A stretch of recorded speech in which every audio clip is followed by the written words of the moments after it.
34, verset 13. Au contraire, vous ramasserez les autels. Vous briserez les statues. Et vous abattrez les idoles. On parle de quoi? On parle de quoi? On parle des autels. La Bible dit quoi? On doit faire quoi? On doit faire quoi? On doit ramasser les autels. Et puis faire quoi? On doit les briser et les abattre. Pourquoi? Parce que si on n'a pas fait ça, on ne sera pas libéré. Même si tu es chrétien, il faut détruire les autels de ta famille. Amen. Il faut les détruire. Ton père ne connaissait pas Dieu. Ta grand-mère ne connaissait pas Dieu. Ta liée ne connaissait pas Dieu. Ce qu'ils ont fait, c'est bailler les gens, des alliances, des malédictions, des sorcelleries. On regarde la famille, c'est les sorciers seulement qui se multiplient. Qui se... Il y a des familles là, chaque année, il y a un nouveau sorcier. Il y a moins deux qui se réunissent, il y a trois. C'est une initiation seulement. On ne parle pas de quelqu'un qui est concours, on parle de quelqu'un qui travaille, on parle des sorciers qui se multiplient. Amen, papa. C'est les autels. On va lire encore Deutéronome 12, verset 2 à 3. Vous détruirez tous les lieux où les nations que vous avez chassées servent les dieux, sur les hautes montagnes, sur les collines et sur tout arbre vert. 2 Chroniques 14, verset 3. Il fit disparaître les autels de l'étranger et les hauts lieux, et il brisa les statues et abattit les idoles. Amen, amen, pas. Dernier verset, juste 6 verset. Dans la même nuit, l'Éternel dit à Gédéon, prends le jeune taureau de ton père et un second taureau de 7 ans, renverse l'autel de Baal qui est à ton père. Il a dit quoi? Dans la même nuit, l'Éternel dit à Gédéon, prends, dis prends. Je n'ai pas entendu. Prends. Tous ton passé. Dis prends. Le jaune taureau de ton père et un second taureau de 7 ans. Mais c'est là pour faire quoi? Question. Non, je veux commencer. Il voulait renverser l'autel. Amen. Mais pourquoi le Seigneur dit? C'est ça, souvent les chrétiens souvent bavards dans les églises. Je peux parler à quelqu'un ici. Amen. On dit dans la même vie, l'Éternel, on n'a pas dit ça. On dit l'Éternel dit à Gédéon. Tu as entendu quoi? L'Éternel dit à Gédéon. Qui a dit? L'Éternel. Qui a dit? Il a dit quoi Gédéon? Prends le jeune taureau et un second taureau de 7 ans. Parce que la situation que vivait le père, la famille et ce peuple-là, la situation était à un niveau de degré de 7 ans. Il fallait un sacrifice de 7 ans. C'est pas souvent quand vous venez à l'hôtel, on vous demande de faire des sacrifices quand vous baptisez des hôtels. L'hôtel pour ramasser, on ne peut pas ramasser l'hôtel sans un sacrifice. Amen. Pourquoi l'Éternel va parler à Gédéon? Il dit, prends le jeune taureau et un second taureau de 7 ans. Maintenant, va. Et puis fais quoi? Renverse. Donc ça veut dire ça le sacrifice, il ne peut pas ramasser. Yes, sir. Oh, tu n'as pas compris. Sans le sacrifice, Gédéon ne pourrait jamais. Amen. Pourquoi tu as dit prends? Parce que dans les principes, l'autel parle. Ce sont des sacrifices que son père faisait sur ça avant d'adorer. Yes. Donc lui, il n'est pas venu pour adorer, il est venu pour abattre. Donc pour abattre là, il sait que l'autel d'abord aime le sacrifice. Amen. Donc il présente d'abord les sacrifices. Il présente les sacrifices. Après il a présenté, l'autel s'est dit peut-être qu'il est venu m'adorer. Alors que dans le projet, Gédéon est venu pour détruire. Amen. Donc quand l'autel parle a vu le sacrifice de Gédéon, il avait la maternité peut-être de dire, ah, il est venu m'adorer. Yes, Gédéon a trompé. Ah. Il a détruit l'autel. Et il a ramassé. Et c'est de là, les situations ont changé. Amen. Vous savez pourquoi vos situations ne sont pas. Vous n'êtes pas prêts pour sacrifier. Amen. Vous n'êtes pas prêts pour sacrifier. Amen. Dans le monde des esprits, si tu ne sacrifies pas, tu n'auras rien. Amen. Même la victoire, tu n'auras pas. Yes, même le succès, tu n'auras pas. Amen. C'est pas ceux qui sont dans le monde. Demandez-les.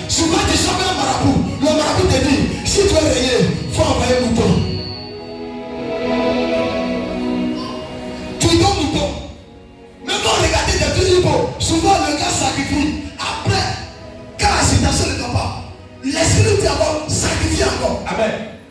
Il continue. Juste avant qu'il ait la victoire. Les chrétiens, ils n'ont pas compris que si on ne sacrifie pas, on n'aura rien. Les principes du sacrifice n'est pas devenu par nous, mais devenu par Jésus. Amen. Dieu a tant aimé le monde qu'il a donné son fils unique. En dit comment les peuples mais qu'il est la vie éternelle. Ça veut dire que Jésus, Dieu l'a envoyé à la croix. Il était immolé. On l'a tué, mais on l'a pas tué. On répondait ma vie. Mais on l'a mis à la croix. Le sang coule, mais le sang n'est pas coulé. Vous savez pourquoi vous dites au nom de Jésus, bien évidemment, ça va. Parce que Jésus est autel. Yes, c'est que autel a un pouvoir. Pourquoi on ne dit pas au nom de Jésus? Amen. Il dit même les gens qui font, il ne faut pas utiliser mon nom. Tout le monde utilise mon nom, mais ce sont des loups voraces. Amen. C'est vrai, même les faux hommes de Dieu disent Jésus. Yes, et puis il y a un miracle. Amen. Parce que son nom est miracle. Ah. Donc même s'il est faux, il aura le miracle. Yes, mais l'esprit qui accompagne là, ce n'est pas l'esprit de Jésus. Ah. C'est pourquoi soyez des sacrificateurs. Amen. Un homme qui veut devenir un grand homme d'affaires dans le règne de l'esprit, il doit apprendre à sacrifier. Amen, papa. C'est pas David a appris à son fils Salomon à sacrifier. Yes, Salomon prend le trône. Il veut prendre le trône, mais on va le prendre. La Bible dit que Salomon soit croisé Dieu. Il sort à l'autel, il vient. Il dit, Seigneur, voici mon sacrifice. Il donne son sacrifice. Il dit comme 1000 holocaustes. Comme des bleus, comme et puis il sacrifie. Amen. Et puis Dieu lui demande, la même, tu veux quoi Salomon? Salomon dit, je veux la sagesse. Yes, simplement pour la sagesse. Rien ce qu'il veut. Pour la sagesse, hey, Salomon sacrifie. Amen. Maintenant pour la richesse. C'est pour la sagesse. Il a donné l'Holocauste. Et pour la richesse. Yes, les chrétiens, quand ils viennent à l'église, ils disent que sacrifier, faire des offrandes, faire ceci. Leur mentalité déjà autre manière. Il dit, lui, il va aimer l'argent. Oh, donne-moi une amène, je vais te parler. Donne-moi Jésus. Amen. Demande à ton voisin. Ta maison là, tu peux un caillou.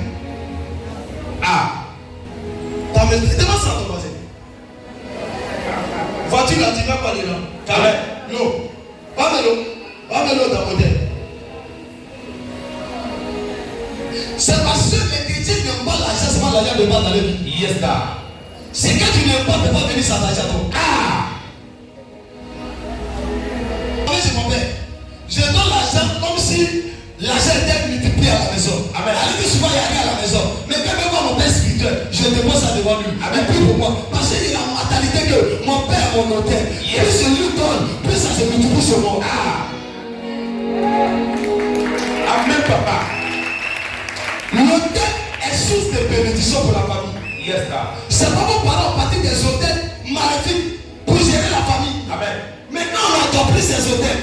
Donc, il y a les conséquences. Yes, on n'adopte plus, il y a les conséquences. Il y a la malédiction.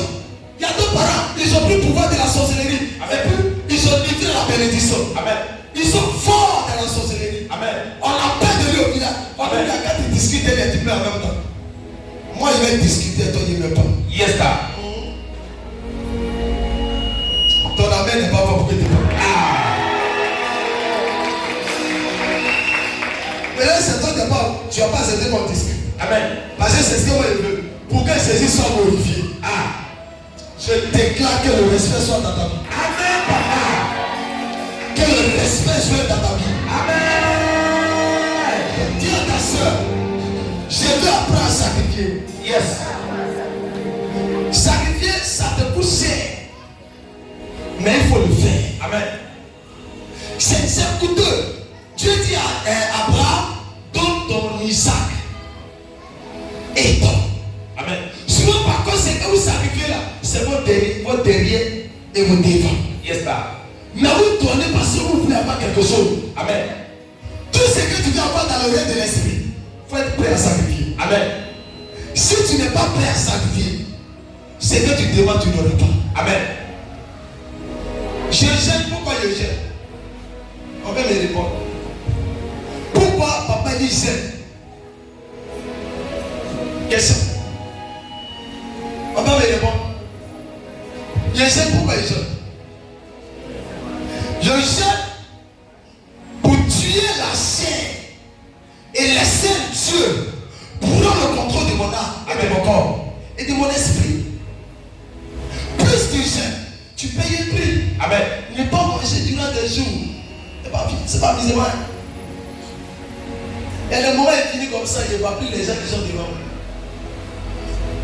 Va là, c'est plat, ça c'est rentré. Les gens là sortent, tous ceux qui me voient, ils ont peur. Toi, tu vois telle personne, il ne mange pas. Il met des trucs là. Et puis, toi, tu vois ça, tu le vois normal, quoi. Amen. Et puis, tu n'as pas peur de lui. J'ai vous dit quelque chose. Quand tu vois tel serviteur de Dieu comme ça, il faut le créer. Amen. Il n'est pas normal. Il est un esprit. Yes, sir. Quand quelqu'un est un esprit, il peut tout faire. Amen.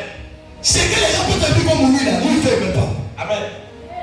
Mais quand tu veux essayer, tu peux mourir. Lui, ce que je fais là, c'est quelqu'un essaie de mourir. Amen. Le seul qui est fait. Yes, sir. Moi, c'est pas vrai. Parce que tu n'as pas reçu l'autorité de ça. Amen.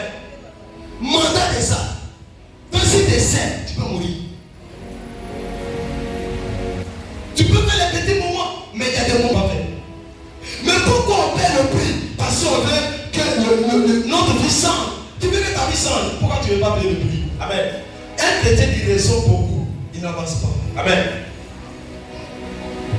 Un chrétien qui veut faire tout et puis il poursuit les gens, il n'avance pas. Yes, sir. Un chrétien qui aime consulter le voisin, il n'avance pas. Amen. Quand tu veux faire quelque chose, ne dis pas quelque chose à quelqu'un. Lève-toi et va faire.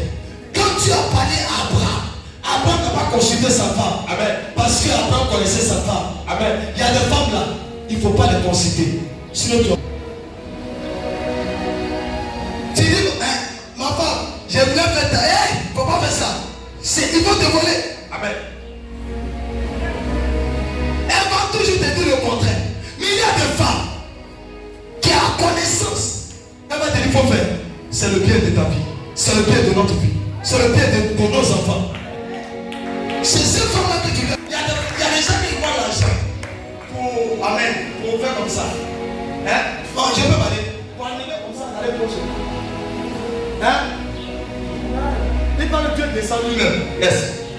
Et puis à tout même quand il dépose l'offrande, chez eux, il donne à l'homme.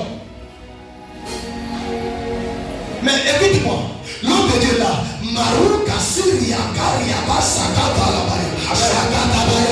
et puis toi tu es assis, et puis l'on se fait sur toi, et puis tu es guéri, tu es transformé, ta vie ça. Et puis tu faut voir, et puis tu diminues. Amen. Tu diminues tes lignes. Mais est-ce que c'est pas maladie?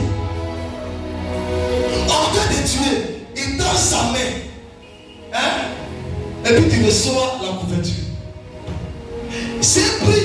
Est-ce que tu sais que tu peux mourir après la couverture des gens? Yes, sir. Est-ce que il y a des gens, la famille, Dieu m'a attaqué. La nuit, je ne peux pas dormir. Sûrement, j'ai une famille, on peut attaquer la famille.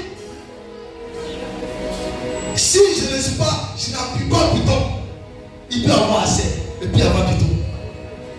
Et telle personne-là, il ne comprend pas pour toi. Maintenant, on te dit, voici le secret pour toi, ton sacrifice. Les chrétiens ne veulent rien participer. Ils veulent tout en facile. Amen. Alors que quand les gens qui partaient chez le marabout, là, qui va dire qu'il allait chez le marabout, il n'a rien donné. Demande à ta voisine, ta maman, c'est qu'elle est chez le marabout. Et puis il dit que le marabout a consulté, il n'a pas demandé un sacrifice.